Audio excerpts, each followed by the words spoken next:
Hello everybody and welcome. My name is Alyssa and I just wanted to first off say happy belated New Year's to everybody. Hope it's all good so far. Barely through the first week, but I hope it's still good. Semi-recently I was given this gift card to a food service called HelloFresh.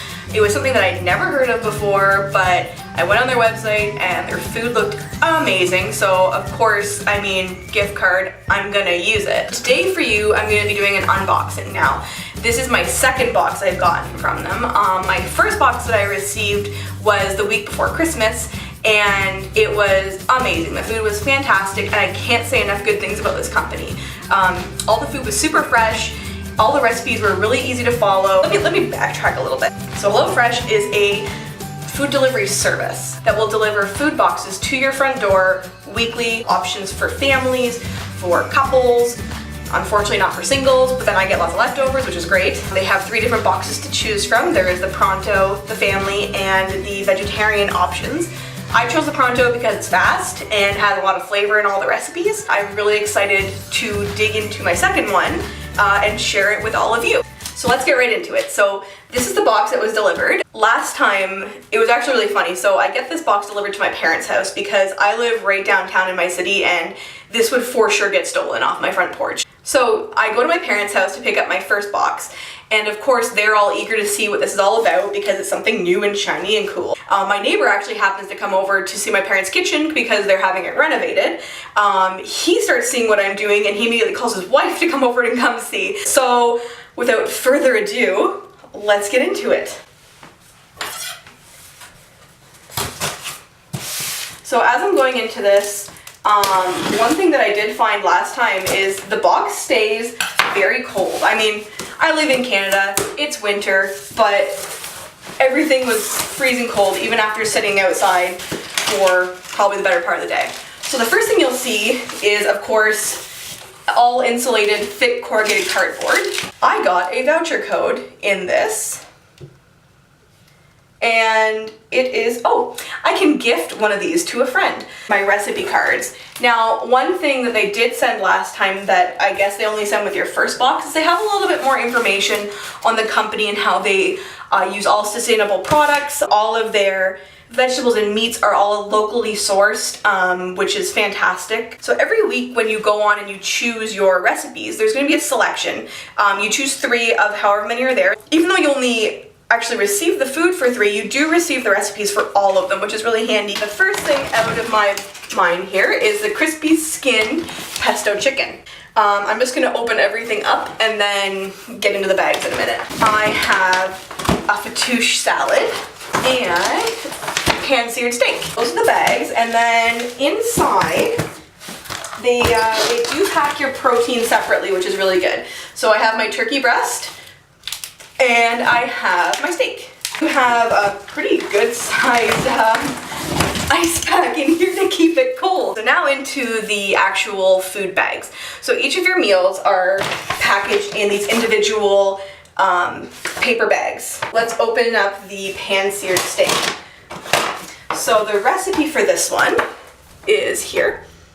The recipe as a whole is called pan-seared steak with cipollini onions, roasted potatoes, and a tomato pan sauce. These miniature onions become meltingly tender and sweet when roasted in the oven. On the back, it actually has a photo guide of all of the recipes and how to cook them.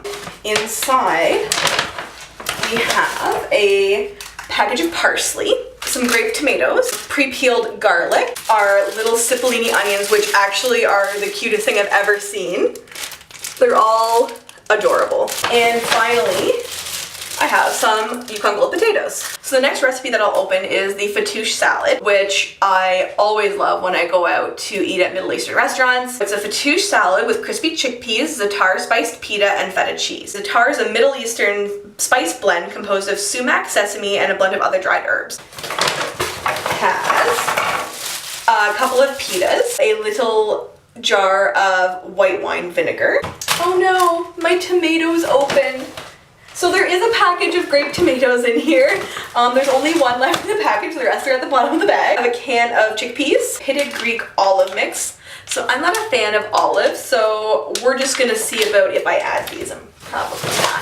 Package of parsley or garlic. little cucumbers, I believe. They look like little cucumbers.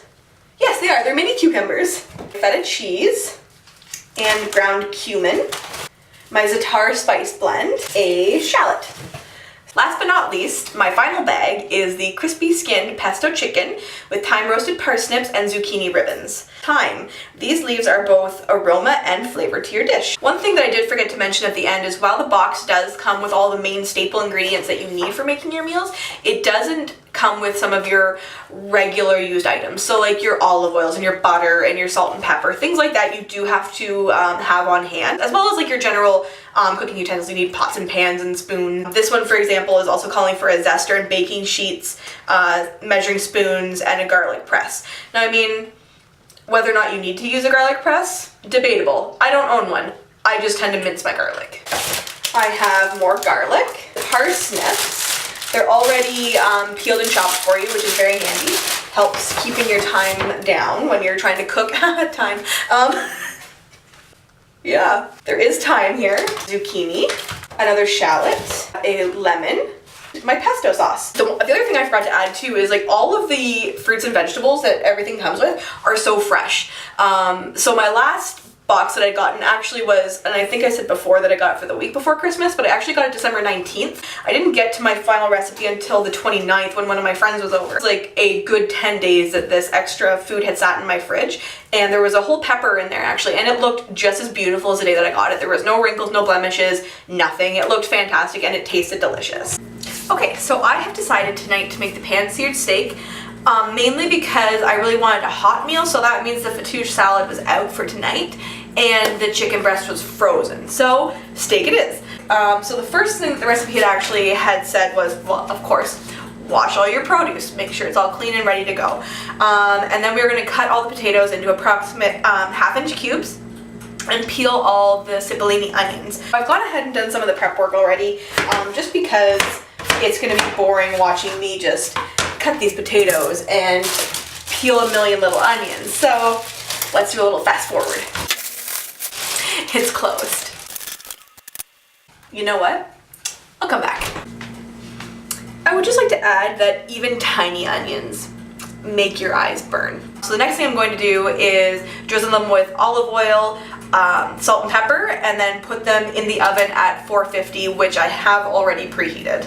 And these are going to go right on into the oven, and these are going to bake for about 25 to 28 minutes.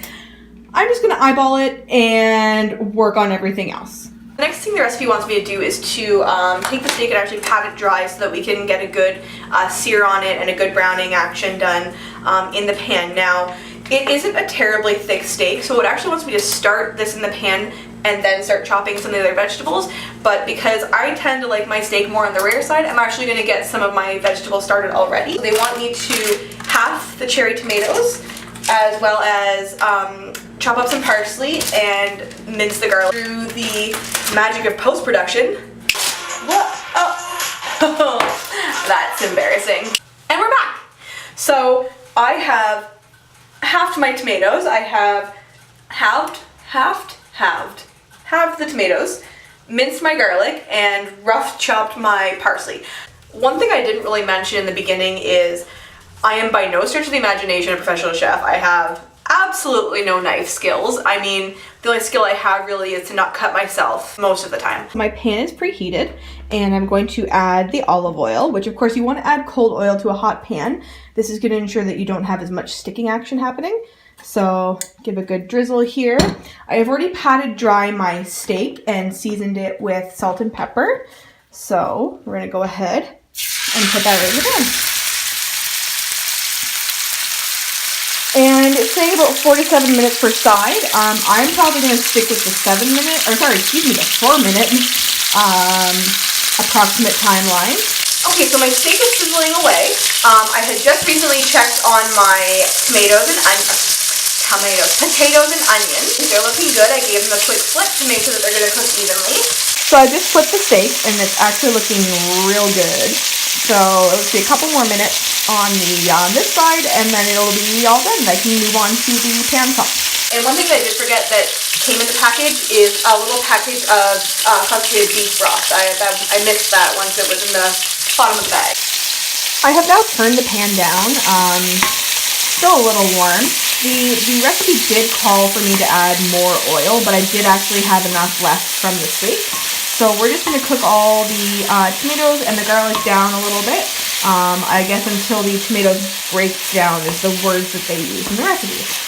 Let me just say that this is starting to smell really, really good. I kind of wish I had smell-o-vision for everybody. Half a cup of water and the package of the concentrated beef broth have now gone into the pan. So we are going to turn the heat up again.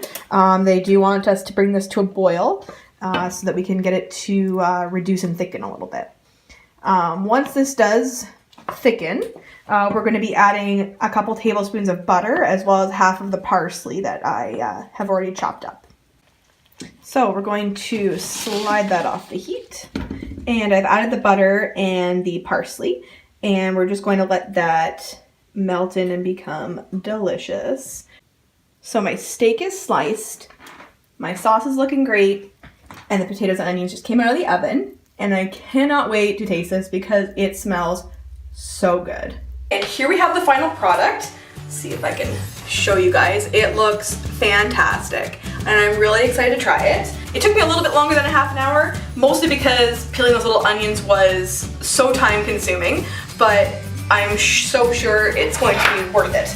Like a little bit of the potato and the onion, which looks like it's going to be 1,000,000 degrees, so maybe I'll wait a second. If you ask any of my family members, I'm a steak person, and I will normally be the first to tell you that I don't do steak stovetop, I always barbecue.